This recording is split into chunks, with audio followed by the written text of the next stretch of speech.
হাসপাতালের করিডোরে বড়বাজারের মতো ভিড়। ভিড় ঠেলে নিকুঞ্জ কোনো মতে ডাক্তারবাবুকে ধরতে পারল। ফাঁসির আসামির মতো বিপন্ন বিধ্বস্ত নিকুঞ্জ মরিয়া হয়ে ডাক্তারবাবুর হাত দুটো চেপে ধরল।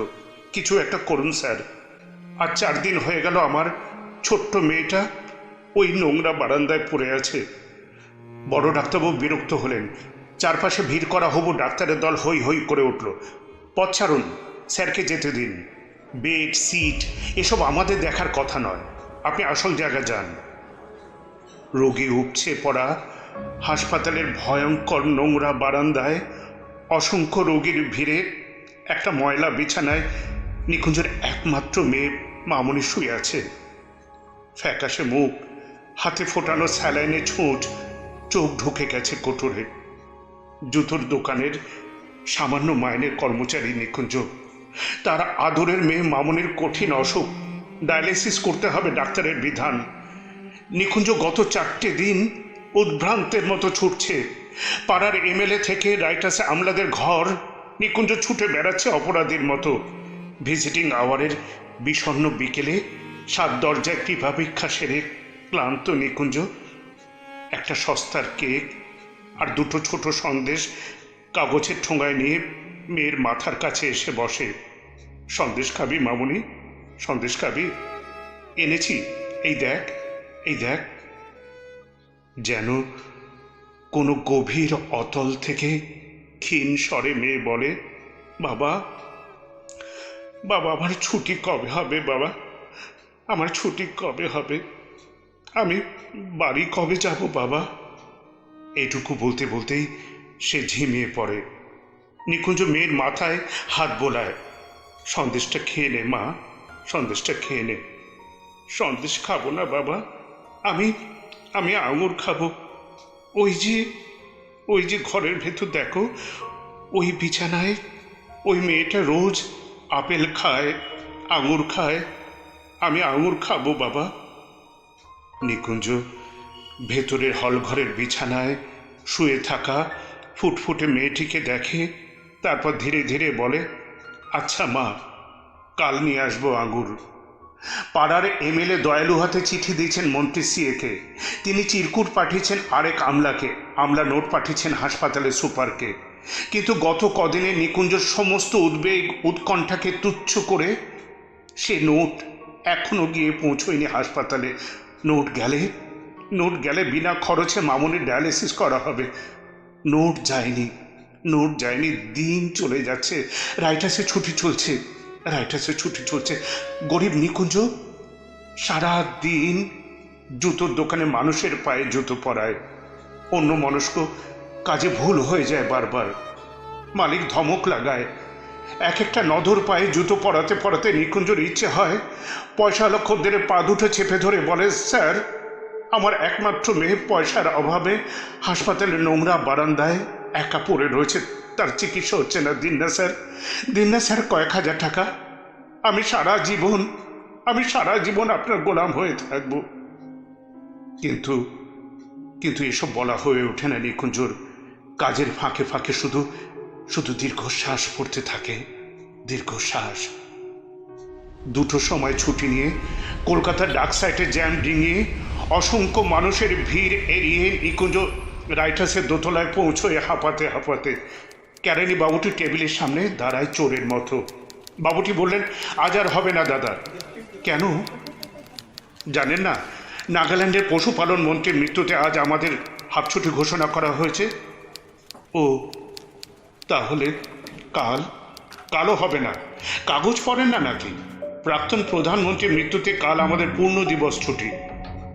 তাহলে পরশু? নিকুঞ্জ ব্যস্ত হয়ে ওঠে। পরশু তো শনিবার, তারপর রোববার। আপনি একেবারে সোমবার আসুন।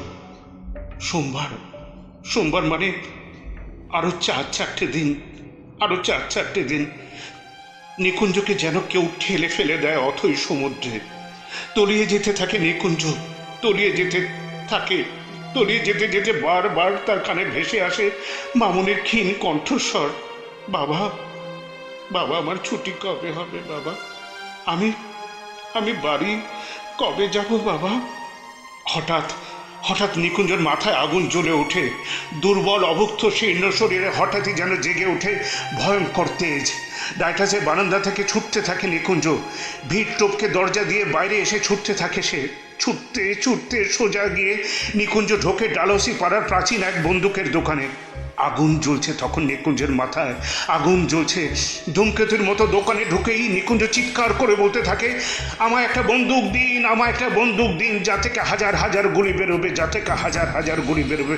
আমি সমস্ত প্রাক্তন নেতা মন্ত্রী কর্তাদের গুলি করে মেরে ফেলবো, সবাইকে একদিনে মেরে ফেলবো। তারপর সারা দেশে একদিনে রাষ্ট্রীয় শোক, একদিনে ছুটি, আর তারপর আমার মামনির ডায়ালিসিস, আমার মামনির ডায়ালিসিস। দোকানের দারোয়ান ঘাড় ধরে নিকুঞ্জকে বের করে দেয়। নিকুঞ্জ ছুটতে থাকে, ছুটতে ছুটতে হাঁপাতে হাঁপাতে হাসপাতাল। বুকের ভেতরে তীব্র উত্তেজনায় হাতুড়ির ঘা। তবু সে ছুটতে থাকে। দোতলা বারান্দায় তৎক্ষণে ভিজিটিং আওয়ার হয়ে ছোট হয়ে এসেছে। অন্ধকার ঘনিয়ে এসেছে। সিঁড়ি দিয়ে উঠতে উঠতে বিড় করে নিকুঞ্জ বলতে থাকে, মামুনি চিন্তা করিস না, মামুনি চিন্তা করিস না। আর মাত্র 4 দিন পর রাষ্ট্রীয় শোক শেষ হলেই তোর চিকিৎসা হবে, তুই ভালো হয়ে উঠবি, কিছু চিন্তা করিস না। বলতে বলতে দ্রুত পায়ে মামুনি বিছানার দিকে এগোতে থাকে নিকুঞ্জ। পকেটে 2 টাকার আঙুর। হঠাৎ ঝপ করে লোডশেডিংয়ের মতো নিকুঞ্জ চোখের সামনে সবকিছু অন্ধকার হয়ে যায়। মামুনির বিছানাটা খালি। মামুনি কোথায়? মামুনি? নিকুঞ্জ চিৎকারে একজন নার্স এগিয়ে আসে। নিকুঞ্জের বিধ্বস্ত মুখের দিকে তাকিয়ে একটু থমকে যায়। তারপর স্পষ্ট স্বরে বলে, আজ দুপুরে আপনার মেয়ের ছুটি হয়ে গেছে। কেমন বাবা আপনি? এই কদিনে একটা ফ্রি ডায়ালিসিস অর্ডার বের করে আনতে পারলেন না? নিকুঞ্জ পাথর হয়ে গেল। পকেট থেকে আঙুরের থেতলে যাওয়া ঠোঙাটা বের করে শূন্য বিছানার সামনে দাঁড়িয়ে জোর গলায় বলতে লাগলো, মামুনি আমি আঙুর এনেছি মা। মামুনি, তুই আঙুর খেতে চেয়েছিলি, আমি আঙুর এনেছি, এই দেখ, আমি আঙুর এনেছি।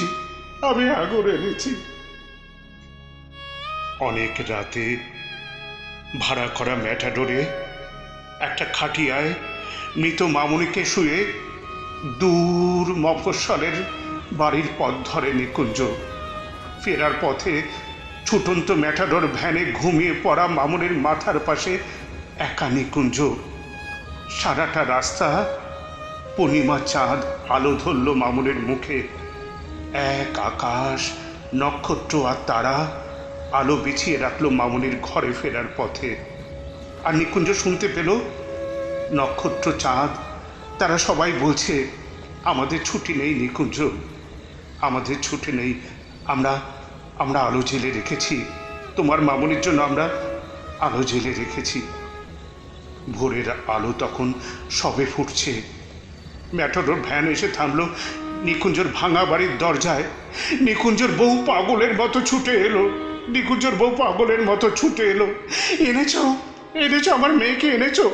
কোথায় আমার মেয়েকে এনেছো? পাথর হয়ে যাওয়া